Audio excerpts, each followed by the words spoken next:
Team G503 gas tank installation, part 2, the fuel tank rubber seal set. After installing the new Joe's Motor Pool sump there, I was excited to install the rubber seal set that goes on there, and I was in for a couple little surprises. The first one is really easy to install. That's the rubber ring, and that's made to compress as you install the tank, and that seals any debris from going around in or around where your fuel line comes in. I'm going to be using Loctite Super Stick and Seal oil and gas to adhere these gaskets to the bottom side of the tub here, and that'll make it easy for me when I install the tank and they won't move around. So I'm going to install kind of a liberal amount onto the surface that I'm going to adhere to the bottom of the tub there, but you want to make sure that you cover all areas as you install this sealant. Once the sealant is installed, I'm just going to go ahead here and stick this to the floor. Now the directions say that this could take between 6 to 12 hours to fully cure, so we won't be installing the tub until this stuff dries. So I went ahead and I installed the donut ring there. I simply centered it around the opening there in the hole where the fuel line comes up through the floor. And then I got to looking at the other parts, and I couldn't understand how one of them went on there, and so I called a few of my friends, and I called Ron up and some professional Jeep builders I know, and I was missing the rear flashing.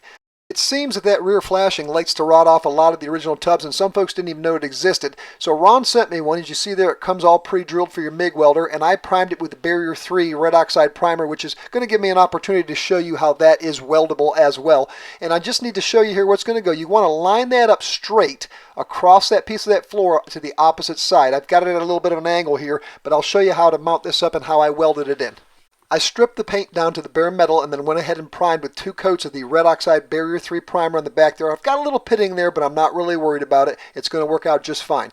Now, when you install this flashing, it's important for its spacing.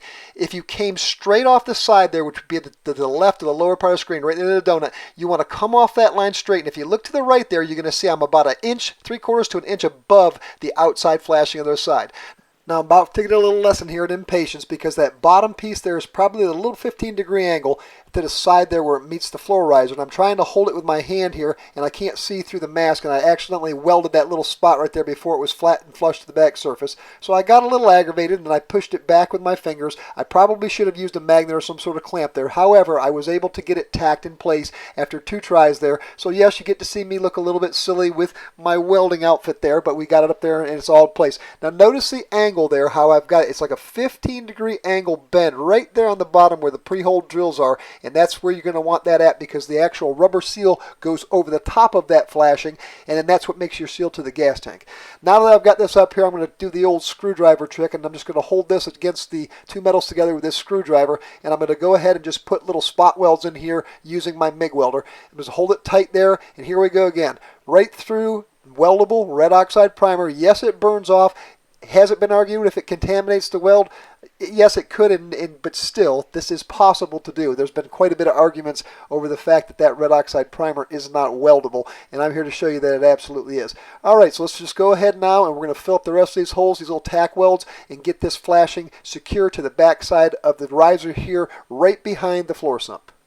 When you're making these MIG welds that are supposed to be spot welds, you give yourself a little bit of a bead that's over the top of the actual hole in the metal that you're welding, and then you can go back through after you're all said and done, and you can use a grinder just to grind off that top piece and make it flat. Here you see I've ground everything off, and again, I went back with red oxide primer, Barrier 3, and just gave another 2 light coats on everything. And then I came back and I gave 3 coats of the 33070. Now, here we go with our rubber seals. I'm going to show you where these go. This one's got a little square lip on it, and that's going to go in the front. This is the long, thin, skinny one, I'll call it, and we're going to put that one on the side here, and I'll show you where that glues down in a second. This last long one has got a lip in it. You see it's like a C channel. That is going to push on the outside flashing there that comes on the sump. And our last piece is also a square one like the one in the front, but this one has a groove or a slot in it where it slides over that rear flashing that we just installed. I'm going to be using the same sealant that I used on the donut there in the beginning of the video. Again, that's for oil and gas. And I'm going to install just a little film on the inside of that C-channel. You don't have to use a lot of this stuff, and you don't want it spilling out on the sides. But I just smeared a small little bit of amount. I can show you in here just a little teeny bit. And then we can go ahead and we can stick that on the side. This is the easy one to do.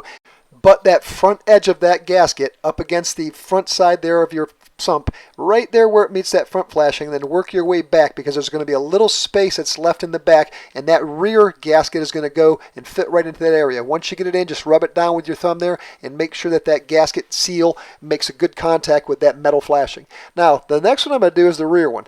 Now, this one's got that same sort of C-channel. Again, I've got my sealant already installed in there and let it sit up for a little bit.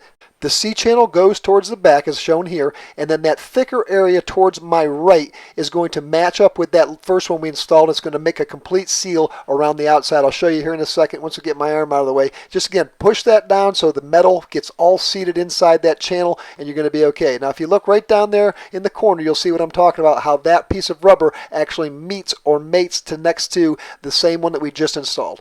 This last one here I've got all set to go with the sealant, and I did put sealant on the bottom there because I want a really good seal on that, good stick on that. That one seems to be the one that likes to travel out and fall out all the time. I'm going to start right against the rear floor riser and work my way to the front, as that little space that I'm going to leave in the front is going to make the same space we made for that back corner where that square piece for the front piece gets installed, and it'll make a seal. Now, I'm not going to install this one just yet. I'm going to wait till I get my tank installed, and then I'll show you how this goes up against the back side of the tank as we install it, and it'll stay in place. I've waited about 12 to 14 hours, so I'm making sure my sealant is dry and adhered. And then I'm going to work the tank in. Now, when you put the tank in, you're going to want to be careful not to push or pull on any of the rubber. Just make sure that it's going to fit around the back side and the front side and the sides there of the tank, and then work your way in with the tank gently. It should pop right in.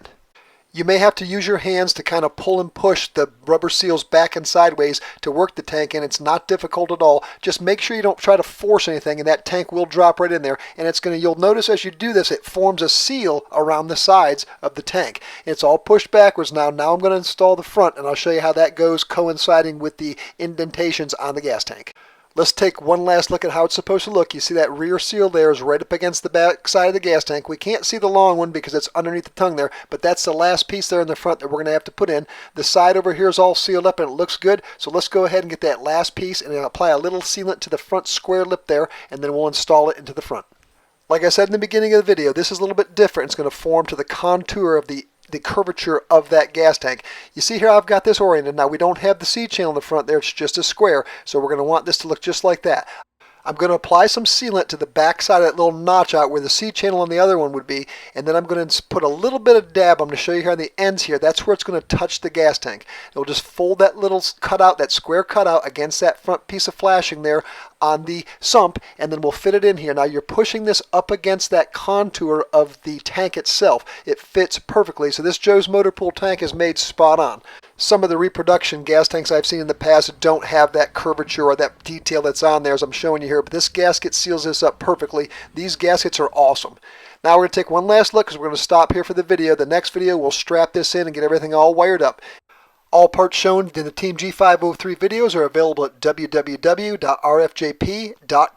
And now a word from our sponsors. Until next time, my friends, keep it safe and happy Jeeping.